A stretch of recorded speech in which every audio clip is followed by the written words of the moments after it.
Okay, hi everyone. तो आज हम करने जा रहे हैं क्लास 9th का टॉपिक न्यूक्लियस। ठीक है, न्यूक्लियस पढ़ेंगे आज हम और कुछ नहीं करेंगे, सिर्फ छोटा सा टॉपिक है, 2-3 मिनट में कवर हो जाएगा। तो हमें पढ़ना है न्यूक्लियस। देखो, जैसे इंसान के पास एक ब्रेन है ना, काम करने के लिए हमारी पूरी बॉडी को कौन कंट्रोल कर रहा है? हमारा ब्रेन कंट्रोल कर रहा है। Okay, so our brain is controlling. Similarly एक सेल है, उस सेल को कंट्रोल करने के लिए भी एक चीज की जरूरत है और वो ब्रेन ही है। और वो ब्रेन सेल के अंदर क्या होता है? उसका न्यूक्लियस। ठीक है, तो जैसे हमारी बॉडी को ब्रेन कंट्रोल कर रहा है, सिमिलरली सेल को कंट्रोल करता है न्यूक्लियस। मतलब सेल की जो सारी की सारी फंक्शनिंग है वो कौन कंट्रोल करता है? न्यूक्लियस। कैसे कंट्रोल करेगा वो हम आगे बात करेंगे। ठीक है, तो न्यूक्लियस को बोला जाता है control centre of the cell. Structure और इसके पार्ट्स, फंक्शंस वगैरह पढ़ने वाले हैं हम। ठीक है, फर्स्ट चैप्टर का ये टॉपिक है। सबसे पहली बात, न्यूक्लियस होता क्या है? न्यूक्लियस है largest and the most important cell organelle. Obviously इसको डिस्कवर किया था रॉबर्ट ब्राउन ने। ठीक है, उसने ऑर्किड सेल्स जब वो एग्जामाइन कर रहा था उसमें देखा था कि भैया कुछ दिख रहा है उसमें, तो वो क्या है। फिर उन्होंने उसको डिफाइन किया कि a membrane bound organelle that houses the cell's genetic material and controls all cellular activity. कि भैया सेल के अंदर कुछ ऐसी चीज है जो क्या कर रही है? जेनेटिक मटेरियल को स्टोर कर रही है अपने अंदर और साथ साथ पूरे सेल की फंक्शनिंग को कंट्रोल कर रही है। ठीक है, इस बॉडी को उन्होंने बोल दिया क्या? न्यूक्लियस। ठीक है, nearly centre of the cell में लोकेटेड होता है न्यूक्लियस। बट जैसे प्लांट सेल वगैरह होती हैं या फिर यूकैरियोटिक सेल जो होती है उसमें कई बार साइड में भी लोकेटेड होता है, जरूरी नहीं है सेंटर में ही हो।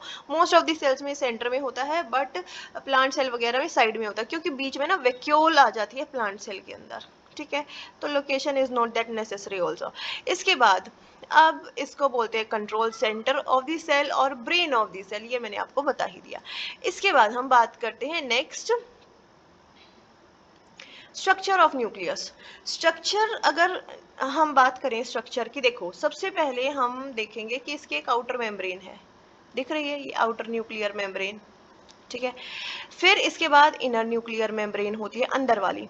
दोनों के बीच में एक स्पेस होता है, उस स्पेस को बोलेंगे पेरी न्यूक्लियर स्पेस। कि भैया ये जो दिख रहा है ये है पेरी न्यूक्लियर स्पेस, ये बाहर वाली मेम्ब्रेन, ये अंदर वाली मेम्ब्रेन। ठीक है, अब दोनों मेम्ब्रेन्स में या कुछ भी कह लीजिए आप, इनमें कुछ गैप प्रेजेंट होते हैं, पोर्स प्रेजेंट होते हैं। अगर हमारी लोकल लैंग्वेज में हम इसको बोलेंगे तो कुछ छेद दिख रहे हैं भैया हमें। ये जो छेद होते हैं इनको बोलते हैं nuclear pore. In nuclear pore का काम होता है मटेरियल को ट्रांसपोर्ट करने का। ठीक है, अंदर की साइड पे लोकेटेड होता है बहुत सारा जेनेटिक मटेरियल जिसको हम क्रोमेटिन मटेरियल भी बोल देते हैं। ठीक है, अब यहाँ पे एक ऐसा रीजन होता है जहाँ पे कोई भी डीएनए प्रेजेंट नहीं होता है, कोई भी डीएनए प्रेजेंट नहीं होता है, वहां पे सिर्फ आरएनए और प्रोटीन्स प्रेजेंट होते हैं।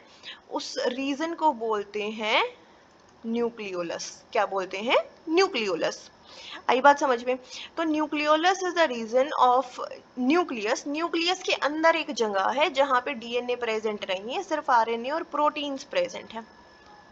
ठीक है, उसको हम बोल देते हैं nucleolus.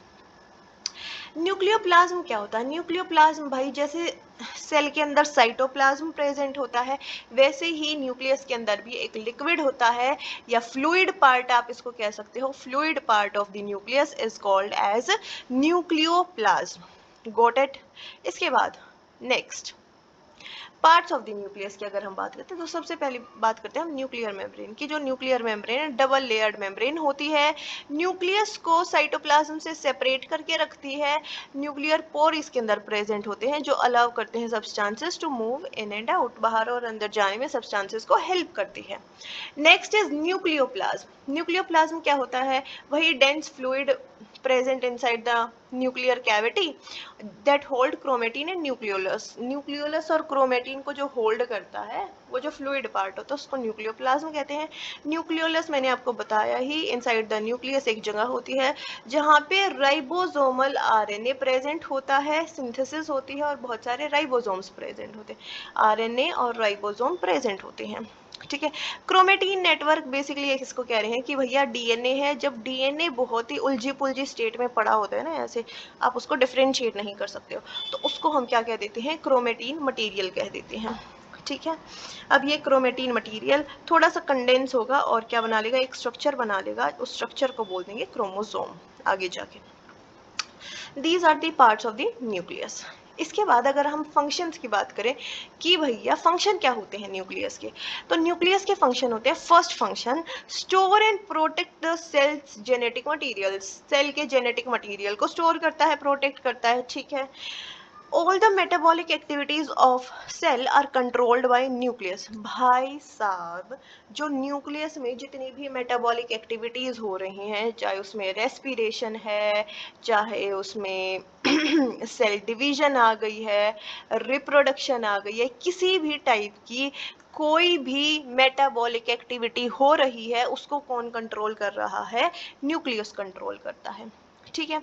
Direct protein synthesis by transcribing DNA into mRNA। भाई न्यूक्लियस का काम होता है डीएनए को एक कोड प्रोवाइड करेगा और कोड प्रोवाइड करके बोलेगा कि भैया अब तू आरएनए बना।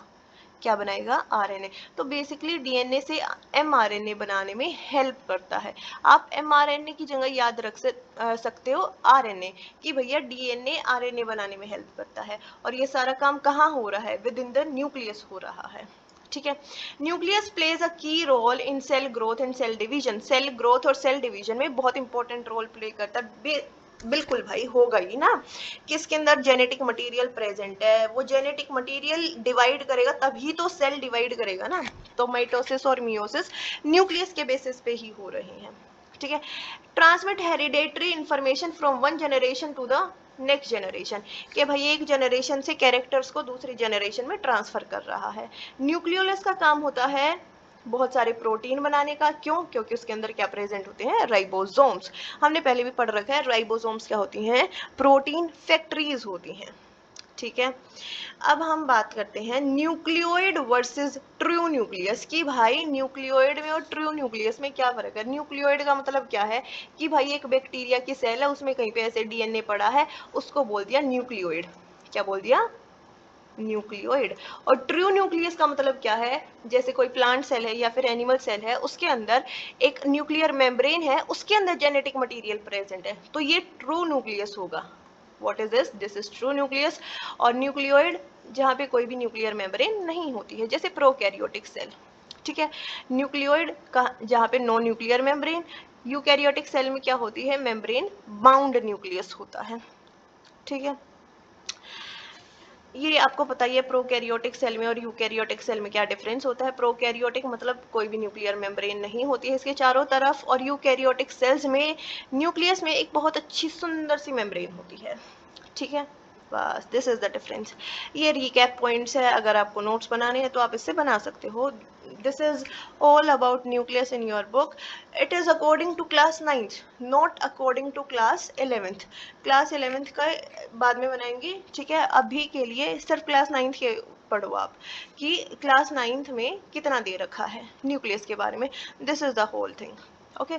सो अगली वीडियो में मिलेंगे, अगली वीडियो जिस भी टॉपिक की होगी I will inform you soon.